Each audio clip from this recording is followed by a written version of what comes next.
गुरुदेव सन्मति सागर जी महाराज की यह कृपा रही कि उम्र के 80 वर्ष लांघने के बाद मुझ जैसे अनगढ़ पाषाण को नाना प्रकार के अज्ञान और मिथ्यात्वादी अंधश्रद्धाओं से भरे हुए अनादिकालीन कर्म संतति से बंधे हुए पामर प्राणी को जिन्होंने अपने करुणा से ऊपर उठाया और इस पवित्र मोक्ष मार्ग का पथिक बनाया। एक भजन का एक अंतरा याद आ रहा है इस प्रसंग में। आचार्य महाराज की कृपा क्या है, समय बहुत हो चुका है, 5:20 हुए हैं और एक 5-7 मिनट चलेगा ना? क्या घर बुला रहा है? ठीक है, अब बाहर से आने वालों को क्या बुलाएगा और स्थानीय लोग भी बैठे हैं। गुरु की कृपा क्या है? एक भजन में कहा है किसी भजनकार ने, लाख उपकार तेरे है गुरुवर, 100 जन्म का समर्पण भी कम है, गुरु तेरी कृपा ही रही कि मोक्ष मार्ग पे जो आज हम हैं। लाख उपकार तेरे है गुरुवर, 100 जन्म का समर्पण भी कम है। हम अंधेरे में थे रोशनी दी, हमको संयम भरी जिंदगी दी। हम पतित थे तो तुमने उठाया, जाने कितनी तुमने खुशी दी। पाया तुमसे जो हमने है गुरुवर, रहे मिलता ही ओ हर जन्म में, गुरु तेरी कृपा ही रही कि मोक्ष मार्ग पे जो आज हम हैं।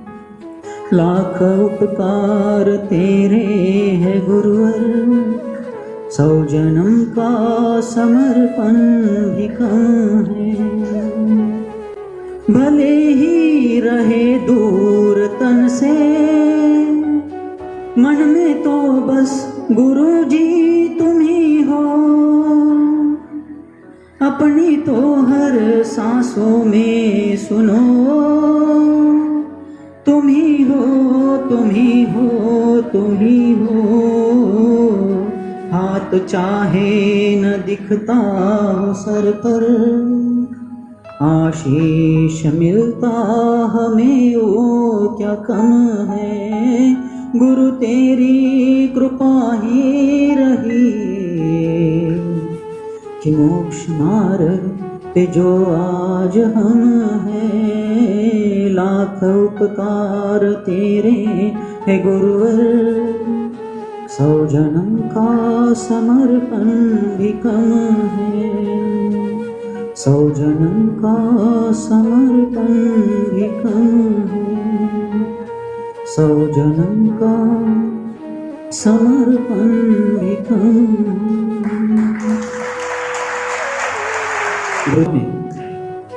इस शरीर की पूरी चमड़ी उतार करके उनके पैरों में बिछा कर भी दे दे, या पूरा आत्मा भी उनके चरणों में अर्पण कर दे, तो भी उनके उपकारों को चुका नहीं पाएंगे। और वे कितने हैं, क्या है उपकार, इसका वर्णन भी नहीं कर पाएंगे।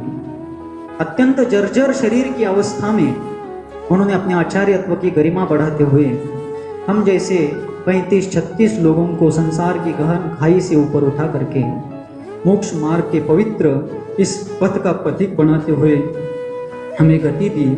आचार्य भगवंत श्री विद्यासागर जी महाराज एक हाइकू के माध्यम से कहते हैं, पीछे की हवासम गुरु मोक्ष मार्ग पे हमें चलाते। अर्थात पीछे से आने वाली हवा चलने वाले को जैसे आगे आगे बढ़ाती है, वैसे ही गुरु अपना सहारा देते हुए, शक्ति देते हुए, संबल देते हुए शिष्य को हर परिस्थिति में आगे बढ़ने का साहस देते हैं। अपनी उम्र क्या है, अपनी शक्ति क्या है, अपना दर्द क्या है, अपनी वेदनाएं क्या है, व्यथाएं क्या है, इस तरफ देखने के बजाय शिष्य कभी मोक्ष मार्ग से भटके ना, इस बात को ध्यान में रखते हुए उन परम गुरु ने हम सभी को सदैव आगे बढ़ाया। ऐसे उनके उपकार और उनके आशीर्वाद से आज यह जीवन आगे बढ़ रहा है। 10वां दिन है, 11वां दीक्षा दिन है, यह सब आप लोगों की गिनती में। क्योंकि आचार्य भगवंतों ने आगम में मूलाचार जैसे ग्रंथराज में कहा है कि 8 वर्ष अंतर मुहूर्त की उम्र में दीक्षा लेने वाले मुनिराज केवल ज्ञान को प्राप्त करके एक पूर्व कोटि आयु के समय तक इस धरती पर धर्म की प्रभावना करते रहे, भव्य जीवों को मोक्ष मार्ग बताते रहे, सबका पथ प्रशस्त करते रहे और अंत में मोक्ष चले गए। हमें इस बात पर गर्व करने का कोई अधिकार नहीं या आवश्यकता नहीं कि हमने 19 की उम्र में दीक्षा ली, क्योंकि इसी भीषण पंचम काल में एक ऐसे महान आचार्य हुए जैसे आचार्य जिनसेन आचार्य, जिनको गर्भ दिगंबर आचार्य कहते हैं, जिन्होंने उम्र के 8वें वर्ष की पूर्ति होते ही दिगंबर जैनेश्वरी भगवती मुनि दीक्षा धारण की थी। और दिगंबर गर्भ दिगंबर इसलिए कहते हैं क्योंकि उन्होंने जन्म से लेकर दीक्षा धारण करने तक भी वस्त्र धारण नहीं की। एक ऐसे आचार्य हमारे परंपरा में हुए हैं। 8 वर्ष की उम्र होने तक घर में ऐसी दिगंबर अवस्था में, नग्न अवस्था में खेलते कूदते रहे, क्रीड़ा करते रहे, और जब उम्र यथायोग्य हो गई, 8 वर्ष की पूर्ति होते ही उन्होंने निर्ग्रंथ गुरु की शरण स्वीकारते हुए दिगंबर दीक्षा ली। और दूसरी बात ये रही, पूजनीय श्री शांति सागर जी महाराज, बड़ों का हृदय सदैव बड़ा होता है। जिनकी नजरों में छोटे लोग भी बहुत बड़े दिखते हैं, इसलिए वे बड़े लोग बड़े होते हैं। किसी ने एक जगह पर कहा है, महल सोने का मिट्टी पर खड़ा होता है, सोने का हो तो भी मिट्टी पर ही खड़ा रहता है।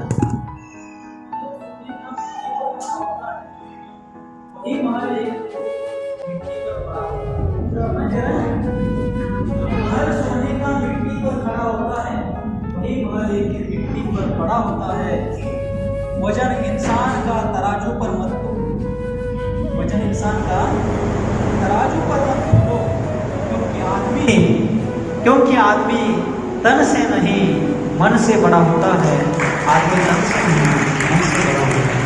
श्री शांति सागर जी महाराज कह रहे थे कि महाराज की वाणी ऐसी है वैसी है, इतनी प्रभावना कर रहे हैं, लेकिन मैं आज स्पष्ट कहना चाहता हूँ, जो प्रभावना हो रही है वो चल ही रही है।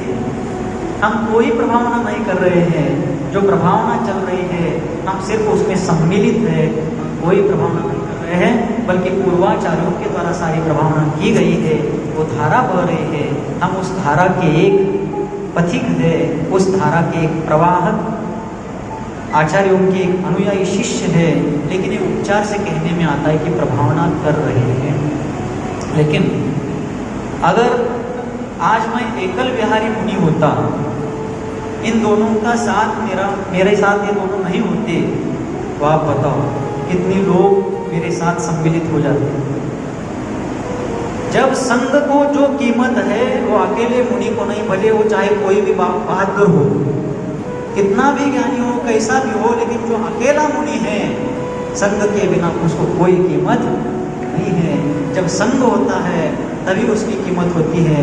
और इसलिए एक मेरे समर्थ साथी है और दूसरे समर्पित साथी है, क्योंकि शांति सागर जी महाराज हर प्रसंग में, किसी भी निर्णय में सदैव तत्परता से सहयोग देते हैं, मार्गदर्शन देते हैं। और प्रशांत सागर जी महाराज जो है, कोई भी निर्णय लेते समय किसी भी प्रकार से ऑब्जेक्शन नहीं। कितना भी चलना है, उनकी उम्र 64-65 है, 45-50 किलोमीटर एक दिन हम लोग चले, लेकिन इस उम्र में भी महाराज ने कई ऑब्जेक्शन नहीं दिया कि आप इतना क्यों दौड़ा रहे, इतना क्यों भगा रहे। हर प्रसंग में महाराज चलो कितना चलना है चलो। डिंडोरी में आचार्य भगवान विद्यासागर जी महाराज विराजमान थे, हम लोग मंडला में थे, 105 किलोमीटर का अंतर 2 दिन में गए थे, लेकिन महाराज ने कभी ऑब्जेक्शन नहीं दिया कि इतना क्यों चला रहे, बल्कि हर प्रसंग में सहयोग देते हैं। प्रभावना जब भी होती है वो किसी अकेले से नहीं होती है, समूह के द्वारा होती है। और दूसरी बात, मुनि महाराज ही प्रभावना कर रहे हैं, ऐसा नहीं श्रावक साथ नहीं दे तो। इसलिए हम सदैव कहते हैं साइकिल होती है, साइकिल का उदाहरण शायद कल परसों दिया होगा, किसी क्लास में दिया था क्या साइकिल का उदाहरण? सुबह की क्लास में दिया था। साइकिल की कीमत 2, 4, 5 हजार 10 हजार की है, लेकिन 50 पैसे 1 रुपए वाली वॉल ट्यूब अगर उसके इनर को नहीं जुड़ी है, ट्यूब को नहीं जुड़ी है, तो दौड़ाओ साइकिल अब नहीं।